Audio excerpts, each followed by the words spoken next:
Not one, not two, but 6 standard zoom lenses for Sony APS-C cameras, including the Sigma 17-40 f1.8. Let's go! Why did I pick those 6 particular lenses? Because these are the most popular standard zoom lenses on APS-C cameras. There is also an 18-135 f3.5 to 5.6 and 16-70 f4, but those lenses are definitely less popular than this 6. And also, guys, I've included the kit lens into this comparison so the beginners can understand better what they get when they pay for bigger and more expensive lenses. And one more note, guys, today we're comparing the standard zoom lenses, which are 24-70-ish in full-frame equivalent lenses. So we are not comparing the 10-18 ultra-wide or like 70-300 telephoto lenses.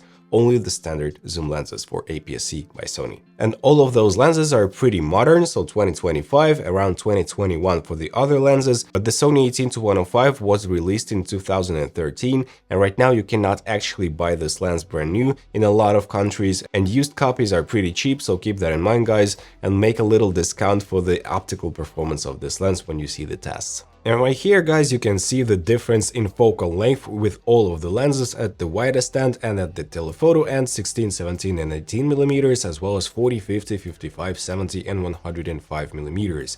And here you can see the widest end and the telephoto end of each and every lens. Here is the Sony 16-50 kit lens, here is the Sony 16-55 f2.8G lens. Now you can see the Sigma 17-40 f1.8 on telephoto and wide end, Tamron 17-70 f2.8, and then you can see the Sigma 18-50 widest and telephoto, and then the Sony 18-105. 105 is a pretty good telephoto. Here you can see the difference of 16, 17, and 18 millimeters, and here is the difference of 40, 50, 70, and 105 millimeters. And right now on the screen you can see the full frame equivalent focal length of each lens. In terms of the size and weight, the Sony 16-50 kit and the Sigma 18-50 are the two smallest lenses, and they feel super tiny, almost like toys. And also we have 4 lenses around 500 grams. They actually feel more or less identical in terms of the size and weight. The 16-50 kit is actually super tiny and compact, and this is a great lens for super lightweight travels, for example. The 16-55G is pretty okay when it's at 16mm, but when it's at 55mm, it extends a lot and becomes a pretty bulky lens in my opinion. The Sigma 17-40mm does not extend when you zoom in, which is nice, but with the lens hood, it also appears a pretty big lens, so I wouldn't use the lens hood to be honest. The Tamron 17-70 lens is more than capable when it's collapsed, but when it's at 70mm, it becomes a pretty big lens, so keep that in mind. Then we have the Sigma 18-50 lens, and a lot of people love this lens for the size and weight, and it extends as well while zooming in. And finally, the Sony 18-105 doesn't extend when it's zooming in, so it has an internal zoom. And now we'll be comparing the sharpness of those lenses in the corners and in the center, and all of those pictures were taken in RAW without any in-camera corrections, and with the Sony FX30 at 24 megapixels, and now you're watching it at 500% scale. Also, the white balance was set manually, so you can see the difference in color reproduction of each and every lens. As you can tell, the Sony lenses have slightly cooler tint, whereas the Sigma lenses have warmer tint, and the Tamron has the warmest one. So now we're taking a look at the wide end, and keep that in mind that the 16-50 kit lens has variable aperture. So at 16mm you do have f3.5, but as soon as you zoom into 35mm it closes down to f5.6. In terms of the results, both Sigma lenses and the Sony 16-55 are really good in the center on the widest end. Then we have the Tamron, and then we have more or less the same results for the kit lens, the 16-50, and for the 18-105 from Sony. And in terms of the corner sharpness, at f2.8 the Sigma 17-40 is already sharper than each and every lens in this test. And what's interesting is that when we stop down to f5.6, the 16-50 kit lens is actually sharper than the Tamron at the widest end. At 35mm, Sigma 17-40 is already sharper wide open than the 16-55, and of course it is sharper when you stop down. But on the corners we have different stories, so the Sigma is better in terms of the center sharpness, on the telephoto ends than on the corner sharpness. The sharpness became much better with the Tamron lens, and it's actually better than the Sigma 18-50 in the middle of the shots and in the corners as well. And the Sony 18-105 is actually having some real troubles at 35mm in the corners, but in the middle it's more or less comparable with the Tamron. At the maximum telephoto range, the Sigma 17-40 is actually sharper in the middle than each and every lens at f1.8, but the Tamron is actually sharper than the others in the corners. All in all the lenses aside from the Sony 16-50 kit and 18-105 have pretty nice results at the telephoto end, and the 18-105 has much better results in the corners at telephoto end than on the 35mm. And despite the f5.6 aperture, the 16-50 kit lens is actually pretty soft in the middle and in the edges. Now we're taking a look at the distortion and vignette. The distortion at the widest end is pretty dramatic at all of the lenses. Aside from the Sony 18-105, all the lenses have barrel distortion, a pretty strong one as well. And we also have a very strong dark corners on the Sony 16-50 kit and the Sony 16-55. On Sigma 17-40 we also have pretty dramatic vignette at f1.8, but when you stop down to f2.8 it becomes comparable to the other lenses. And by f5.6, almost all the lenses get rid of the vignette completely. So guys, please keep your in-camera corrections turned on for video and JPEG photos, and if you use RAWs, you need to apply the camera correction or the lens correction profile in Lightroom, for example. Now we're taking a look at the distortion and vignette at the maximum telephoto end, and now all the lenses have pincushion distortion, and the 18-105 has just huge pincushion distortion. I've never seen this before. And the vignette is not as aggressive wide open, and by f4 we almost completely get rid of it. Now we're discussing the minimum focusing distance on the widest end, and the obvious leader here is the Sigma 18-50. Tamron is also not bad, but all the lenses have softer image quality wide open at the minimum focusing distance, so I suggest stopping down to at least 1 or 2 steps for the optimal results. The Sigma 17-40 is having pretty standard minimum focusing distance, but the Sony 16-50 kit and especially the 16-55 and 18-105 are actually disappointing me in this aspect. Now we're taking a look at the minimum focusing distance at the telephoto end, and still the Sigma 18-50 is the best lens in this regard, and still guys, I would recommend to stop down the lenses to get the better results. All the other lenses are showing pretty good results as well, aside from the Sony 18-105, which is not actually giving you any macro performance, as you can tell. Now let's talk about chromatic aberrations, and especially the LOCA, longitudinal chromatic aberrations. And I have to mention that the Sony 18-105 cannot focus as closely at 35mm, and that is why I had to put it back and we have a slightly different angle. The chromatic aberrations are the weakest point of the Sigma 17-40, especially wide open, but even if you stop down to f2.8, both Sigmas are showing pretty poor results. The Sony 16-55 and Tamron are slightly better, especially the Tamron, but still not the best results. And due to the aperture of f5.6 at the 16-50 kit lens, we have not a lot of chromatic aberrations, but the contrast is pretty low as well. And when we step down to f5.6, we almost get rid of the chromatic aberrations completely with all the lenses. Now we're taking a look at the autofocus performance. I used the camera Sony ZV-e10 Mark II with the autofocus AI module, so it's the most advanced Sony autofocus on the market right now, and also the maximum sensitivity and speed settings on the autofocus department, the wide area of the autofocus. Then we have the 50% of the speed, so you can see in slow motion how the autofocus works. And the first lens we are testing is the 16-50 kit lens at 35mm, f5.6, and it has no issues whatsoever, as you can tell. Then we have the Sony 16-55G at f2.8, and once again guys, no issues whatsoever. The autofocus is really fast and accurate, no matter if it goes to the background or to myself when I appear in the shot. Everything looks just fine to me. Even if I turn around with my back towards the camera, or even if I run to the camera, this lens feels more than fine. And to be honest guys, all the lenses in this test showed pretty nice results with the autofocus department, especially with the Sony ZV-e10 Mark II with AI autofocus module. On the FX30 you might have slightly different results, but all in all they're all reliable tools. Now we have the Sigma 17-40 at 35mm f1.8, and the autofocus is blazing fast. As you can tell, it has a very slight pulsation when it comes to my face when I appear in the shot, but all in all the autofocus is really nice considering that we are shooting at f1.8 and 35mm. So as you can tell guys, even if I run towards the camera, the focus is simply spot on onto my eyes, and it's really fast when it comes to the background, and it's also very quick when it comes back to me, but it has a very slight pulsation.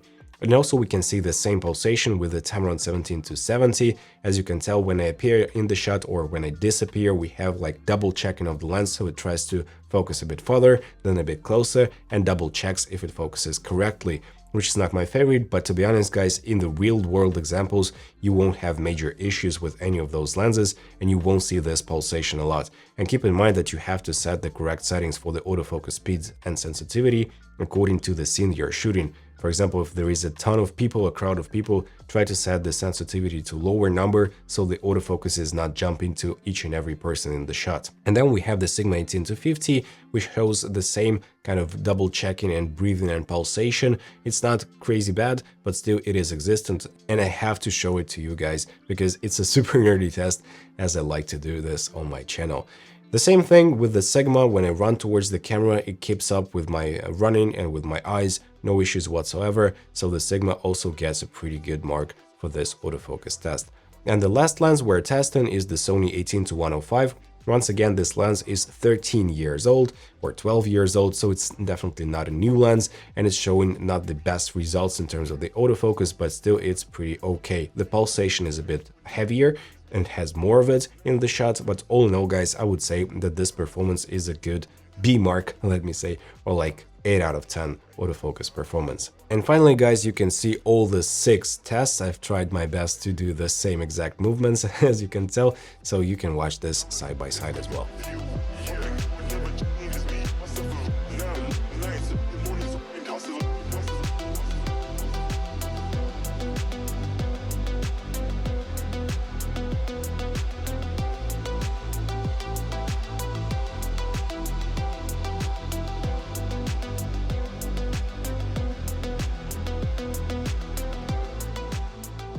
And now we're testing the crash zoom capabilities. It also relates to the autofocus. Now we have the Sony 16-50 kit at 5.6, so we're not stopping down the aperture while zooming in. And as you can tell, we keep the autofocus pretty nice.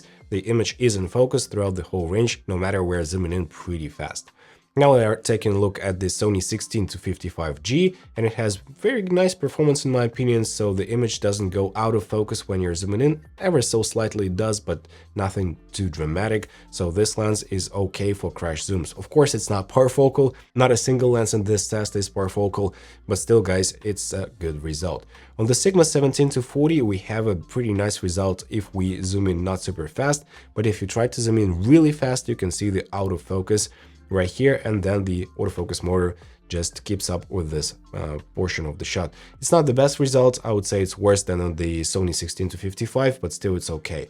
But it's a disaster on the Tamron 17-70, and I did own this lens, and I had to cut each and every part when I was zooming in, or I had to zoom in really slowly not to get this out of focus completely. So if you are trying to do a lot of crash zooms, the Tamron is not for you, definitely.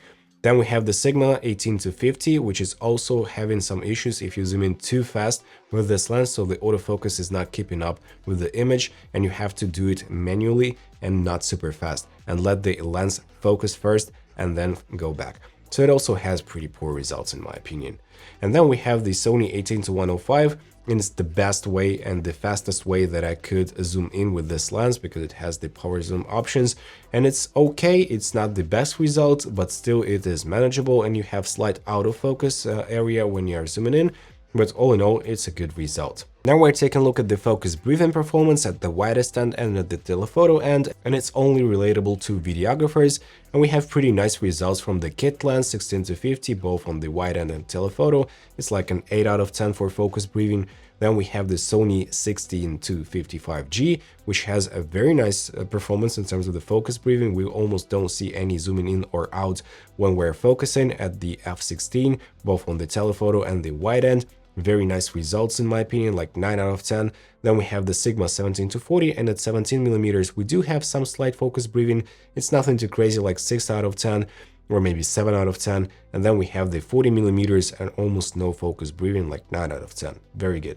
Then we have the Tamron 17-70, and we only have the distortion pattern changed on the 17mm. Very nice results.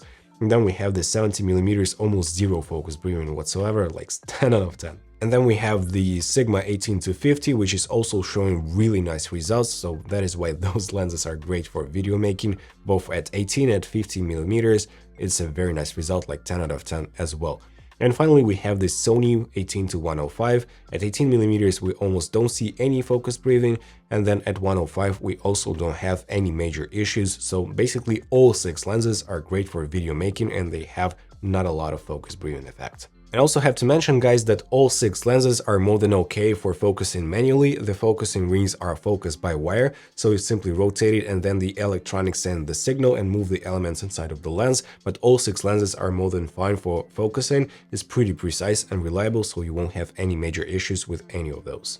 And now let's take a look at the stabilization test. I'm doing my best ninja walk, and I've been testing it on 2 camera bodies, with IBIS and without the IBIS, and we'll start off with the Sony ZV-e10 Mark II. It has no IBIS, and right now you can see only the OSS, optical steady shot, in the 16-50 kit lens at 35mm. And it's not the best result, guys. So the OSS is not some kind of magic. You'll still need a gimbal or something like this to make it look nice. And also we have the active steady shot mode, which has the 1.33x crop. So I have changed my focal length to 24mm, and as you can tell, guys, the image looks really steady. But also we have very heavy artifacts of the image stabilization, because I was using the 1/100th of a second shutter speed, and it has to be much shorter for not having those artifacts. And this is the crop you get with the Sony ZV-e10 Mark II when you go to steady shot active 1.33x. Right now you see the Sony 16-55G at 35mm with steady shot off, because it doesn't simply have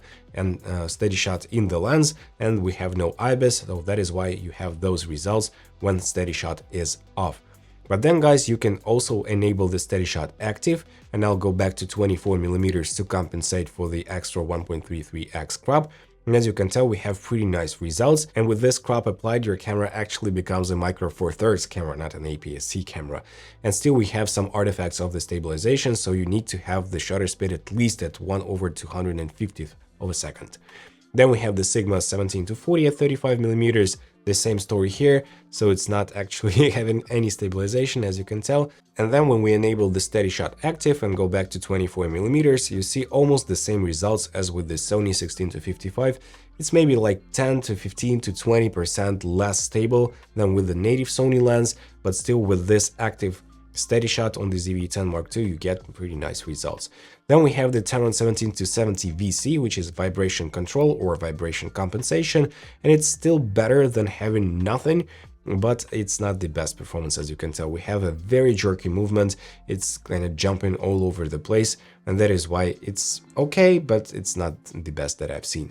And then if we apply the steady shot active 1.33x crop, it's combining the VC and the extra electronic stabilization of the camera and less artifacts of the digital stabilization. Here you can see the Sigma 18-50 with steady shot off, the same story here, so nothing too crazy. And then let's apply the steady shot active. And here you can see that we still have pretty nice results. And if I were using the shorter shutter speeds, not 1/100th, but for example 1/250, I would have much better results and less artifacts, kind of ghosting of different objects when you use long shutter speeds and have a lot of electronic stabilization. And then we have the Sony 18-105 OSS. And here we can see the best results of the OSS itself. It's not crazy good, let me say, but still it's better than on the 16-50 kit lens, and it's much better than on the Tamron with the VC. And right here we have applied the steady shot active and get back to 24mm, and as you can tell, guys, we have very nice results, minimal artifacts, and all in all the best and the most stable image from all the 6 lenses, let me say. Now let's test it on the Sony FX30, which does have IBIS, so we have the sensor stabilization enabled, as well as the OSS in the 16-50, but still, guys, you get pretty bad results when you use steady shot standard, so it's only using the IBIS and the OSS in the lens, and still you get not the best performance. Here it is with the Sony 16-55G at 35mm, only steady shot standard, and still, guys, it's super jerky, it's not usable. You will need a gimbal for this type of shots for sure. Then let's have a look at the Sigma 17-40, and as you can tell, guys, it is worse than on the native Sony lenses, and maybe it's like 20% worse, So the steady shot standard is definitely not the way to go when you use basically any lens. I would still consider having the steady shot active enabled when you shoot handheld and you're trying to walk with your lenses, even with your best ninja walk. And here we have the Tamron 17-70 with vibration control, and as you can tell guys, it's still super jerky, so it's almost even more jerky than on the lenses without vibration control. So in my opinion, if your camera does have IBIS like the Sony FX30 or a 6700, just do not purchase the Tamron lens because it has a really weird performance. It's kind of not working properly with the IBIS and with the VC in the lens. On the Sigma 18-50, you see even better results in my opinion than on the Tamron 17-70. Let's be honest, it's still pretty poor, but it's mildly better than with the Tamron lens. And with the Sony 18-105 with OSS and steady shot standard, we still get pretty jerky results, but they're at least manageable, at least something stable more or less. So now let's have a look at the steady shot active, and in the Sony FX30 it is 1.1x crop, so only 10%, and it's a lot better than the steady shot standard. As you can tell guys, the image gets much more steady, much more stable, and we don't get any artifacts of digital stabilization, because I was also using the 1/100th shutter speed because I was shooting in 4K 50, and we get pretty clean image in terms of the artifacts of the stabilization. And with the Sony 16-55G, we have pretty nice results in the steady shot active department. Pretty good results in my opinion. What do you think guys? Just let me know in the comment section below. And now let's take a look at the Sigma 17-40. It is a bit jerkier, and it's obviously worse, like 20 to maybe even 30% worse than on the native Sony lens. So for this particular reason, many people choose native Sony lenses because they have better performance with the IBIS of the cameras. Then we have the 17-70 by Tamron with VC, and you still have a lot of jerky movements. So it's not actually working in tandem with the IBIS, I mean the VC control on the Tamron. It's actually trying to compete with it, and that is why you get this pretty poor performance. Now let's take a look at the Sigma 18-50, and as you can tell guys, it's also pretty jerky, but it's not worse than on the Tamron 17-70, so it is doable. If you try your best and smoothest walk, you'll have pretty good results, and you can also stabilize it in post just a little bit to make it look perfect. And then we have the Sony 18-105 OSS, and for some reason with the steady shot active we have worse results. I'm not sure why, but as you can tell guys, it's not doing very nice with the Sony FX30 and the steady shot active. Here you can see all 6 lenses side by side. Right now you're looking at the ZV-e10 Mark II Plus in lens only optical image stabilization, and 3 lenses are doing much better, of course, because they have at least something in the lens in terms of stabilization levels, but it's, I mean, it's okay, it's not like the best performance of the OSS. Then we have the steady shot active with 1.33x crop on the ZV-e10 Mark II, and the results appear to be very nice, but still guys, you need to have short shutter speed to not have any artifacts of digital stabilization, and here you can see that the 18-105 is showing you the best result. FX30 with the steady shot standard is not doing great with any lens basically, but slightly better with the 18-105 and 16-50 OSS kit lenses. And also guys, if you apply the active stabilization in the Sony FX30 with 1.1x crop, you can see that the native Sony lenses, especially the 16-55 and 16-50, are showing the best results.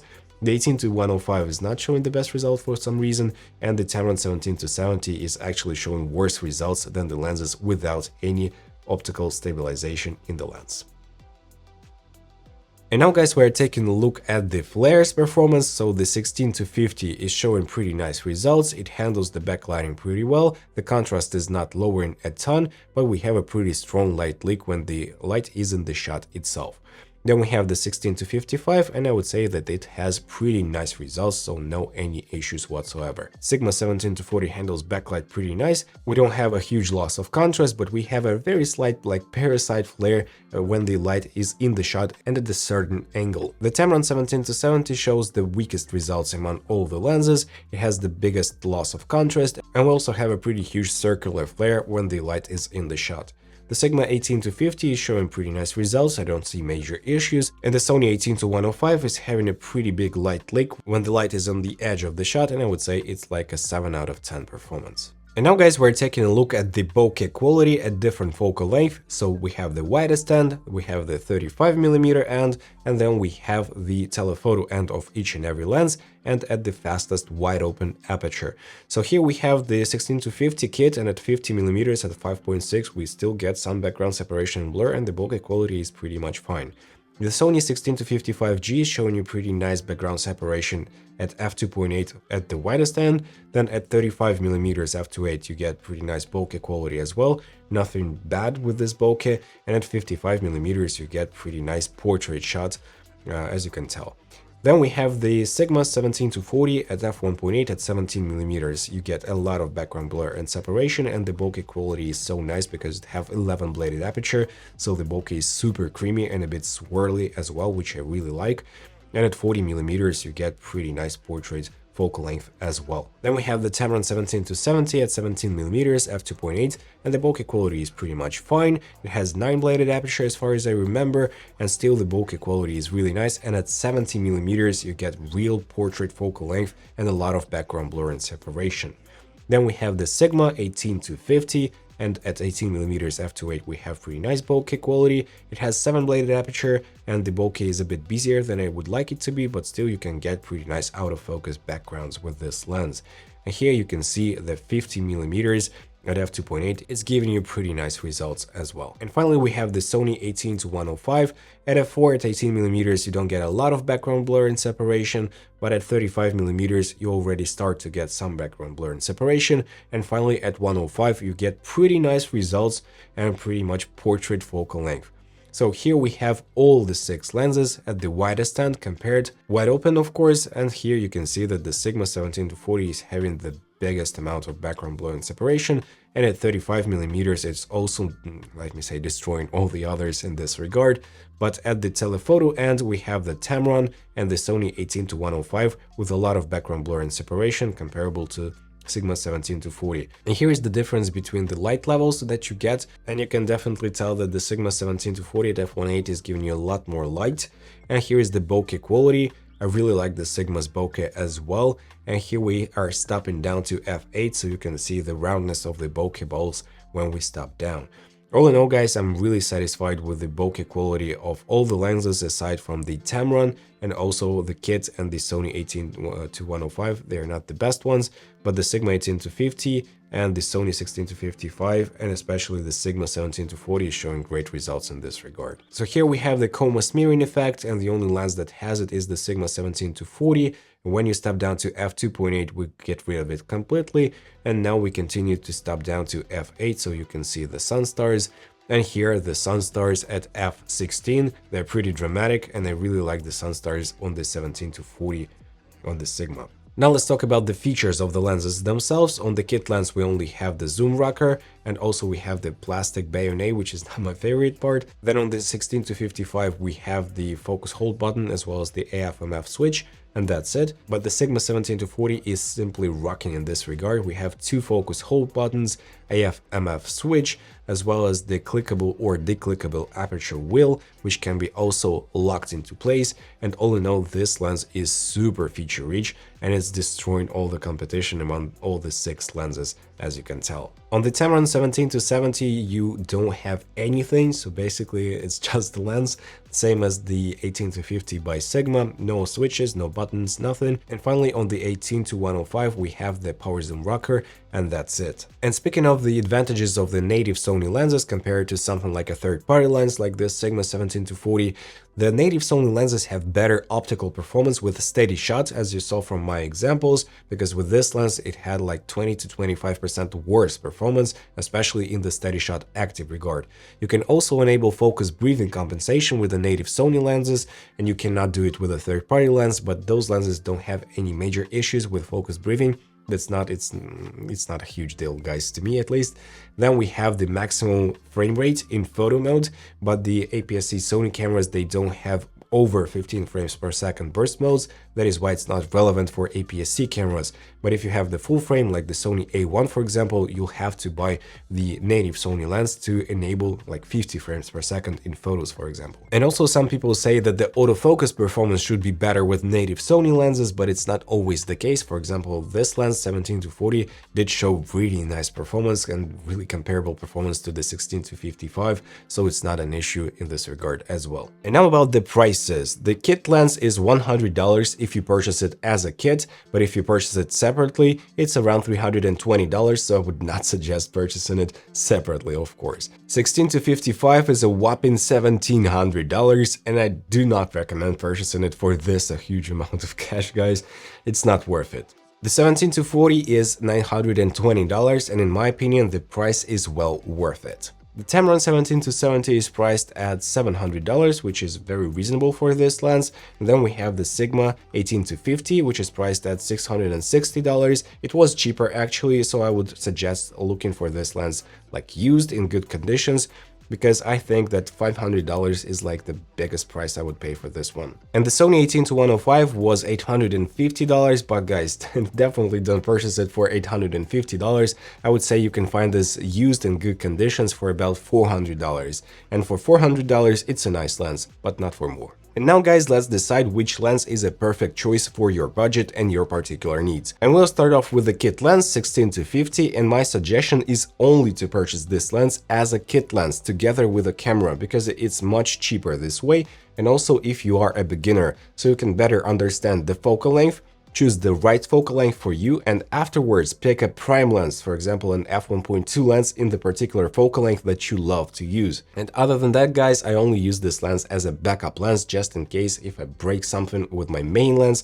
I have this one laying in bag, so it's only 100 grams, so it's not taking any space or weight. And also this lens does have the zoom rocker, which is the motorized zoom motor, so you can have basically your camera stationary and then operate it remotely with the camera control app of your Sony camera. And basically you have like a power zoom or PTZ lens and camera combination, and it's great for events, for example, but it's not the best lens for events because it's super slow at 5.6 at 50 millimeters. So for events, I would say this one would be better because it also has a power zoom. This is the 18-105.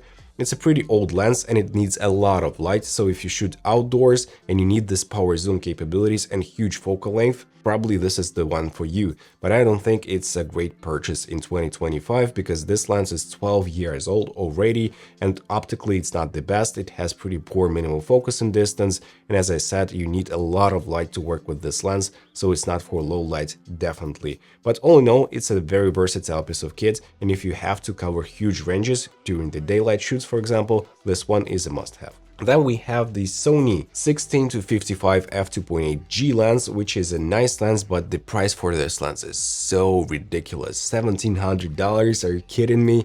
Even if you find this one used for less than $1,000, I would still prefer the Sigma 17-40 f1.8 because optically this Sigma is actually better in many regards than this Sony lens. Also, the Sony lens is not that much smaller than this Sigma lens, and I would say that it was a great lens to use in 2023 when it was released, or 2021, it was released in 2021. But in 2025, the Sigma 17-40 offers you much more, like the background separation. It's also a faster lens, it has better minimal focus and distance. It's not perfect in terms of chromatic aberrations, but other than that, I would say that the Sigma 17-40 in 2025 is a better pick than the 16-55G, especially considering the price difference. And actually, 17-40 f1.8 is my main advice for you if you have your APS-C Sony camera, because it's just an ultimate lens to use. It has all the bells and whistles, and it's pretty much the only lens that you need for your APS-C camera for this standard zoom range. So yeah, it is expensive, and if you have a very tight budget and your camera doesn't have IBIS, like the Sony ZV-e10 for example, you can also take a look at the 17-70 by Tamron. It's also pretty big, as you can tell. It's not a small lens by any means. I did own this lens, but I didn't like the performance of the vibration compensator with my Sony FX30. So if your camera does have the IBIS, I do not suggest taking the Tamron because it works terribly with the cameras that have IBIS. They're kind of counterattacking each other, let me say. But if your camera doesn't have IBIS, the Tamron would be a nice option because it has pretty big focal length and nice image quality, as you saw from the tests. But also, guys, the Sigma 18-50 is super nice if you are traveling a lot or if your camera does have IBIS, because it will be working better than the Tamron 17-70 with cameras that have IBIS, because it won't interfere with the IBIS motor. So basically, if you want to travel a lot, I would suggest taking this Sigma lens than this Sigma lens, because it is like 2.5 times smaller and lighter, and it is also more affordable as well. So I would say that the Sigma 18-50 is a nice step up from the Kit lens if you are considering it without breaking the bank. But there is also a Sigma 18-35 f1.8, and you have to use it with an adapter from Canon EF to Sony E, for example. Is it a valuable option? Yes, it is if you want to use it mostly in manual focus mode, because even with the Sigma MC11 adapter, the autofocus performance wouldn't be as good as in any of those lenses. It'll be much less reliable. I would say it is an option if you can find it used and if you're okay with bigger size, weight, the adapter, and also with using manual focus most of the time. I did own this lens, the 18-35 by Sigma as well. It's optically a great lens, and I shot a lot of great stuff with this lens, but it's a bit outdated, and I would say that I would save up some cash to buy the 17-40 f1.8. And finally, guys, I have to mention that I have uploaded all the comparison charts, more than 80 of them, to my Google Drive, so you can go ahead into the description of this video and download all of those files and compare it with your own pace on a big screen without YouTube's compression, so you have better understanding of the performance of those lenses. And this particular video, guys, took me 4 full working days to make, so if you appreciate my efforts, smash the like and subscribe buttons and hit the notifications bell. And right here I have a full video of comparing 6 different 24-70-ish lenses for full frame Sony cameras, and you can watch this one next. Thank you so much for watching. See you there. Take care. Bye.